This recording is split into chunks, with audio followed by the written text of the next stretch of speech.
Mesurer en fait l'accéléromètre dans ce petit capteur, c'est assez simple, hein, ça permet en fait de calculer l'accélération de vitesse. Donc on a l'accélération, c'est vraiment l'impact de la balle au départ de la balle. Voilà. Et dedans on a enregistré 5000 services environ, 5000 services, ce qui fait qu'il fait une corrélation entre ces services et l'accélération. Et il donne une vitesse estimée. Voilà. Alors moi j'ai pas compris, c'est-à-dire que vous avez mis 5000 services type. Oui, tout à fait. Et à partir de ça, vous trouvez celui qui s'approche le plus. Ça l'aide en fait à rechercher grâce à l'accélération de la carte mémoire. Lorsqu'il y a accélération, il sait exactement, il fait une petite corrélation entre les services qui ont été enregistrés dans la carte mémoire et aussi l'accélération du capteur. Et il arrive à corréler en fait ces deux informations pour donner le plus précisément possible la vitesse de service, qui est à plus ou moins 15 km/h, environ à 90% juste. Quand vous avez un bon geste, généralement ça marche très très bien. C'est les gens qui ont des gestes assez parasites où des fois il peut y avoir des écarts de vitesse. Moi je suis pas spécialiste, donc ce que j'ai du mal à comprendre c'est 5000, je sais pas, peut-être vous vous comprenez, comprenez, 5000 services différents, ça veut dire 5000 différentes façons de taper la balle en gros. Ouais, c'est ça. exactement. Okay. Donc il n'y a pas que l'accéléromètre qui rentre en jeu à ce moment-là. Il n'y a pas que l'accéléromètre qui rentre. Il y a aussi le gyroscope pour savoir quelle est la position de la raquette. Exactement. Le gyroscope donc permet de générer la position de la raquette lorsque vous faites un coup droit ou un revers. C'est important parce que ça permet de... C'est exactement quand vous avez fait un coup droit, un revers ou un service. Voilà, par rapport à la position du capteur. D'accord.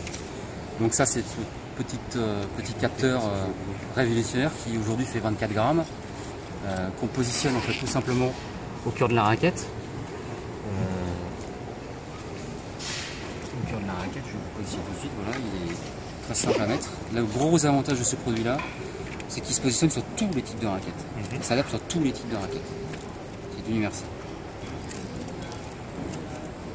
Et là il est installé. Et là il est installé, je vais l'allumer. Pour l'allumer, c'est un bouton sur le dessus. C'est un petit bouton pression qui dure, voilà, vous faites 3 secondes, il s'allume. Et vous allez avoir deux diodes qui vont fonctionner voilà, tout de suite. Donc il stipule que comme quoi il fonctionne bien. Donc il peut fonctionner tout seul. Vous n'avez pas besoin de la montre. Vous pouvez très bien enregistrer vos séances de jeu, d'entraînement, de match, sans avoir la montre. Et après pour consulter sur son PC, c'est... Et après vous pouvez très bien donc aller sur votre PC. C'est l'interface MyGeoNote, c'est ça?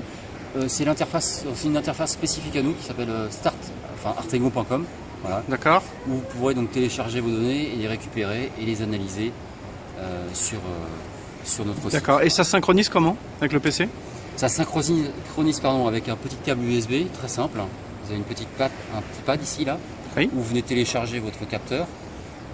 Charge complète au bout de 3 heures. Vous avez 6 heures d'autonomie dessus. D'accord. Voilà.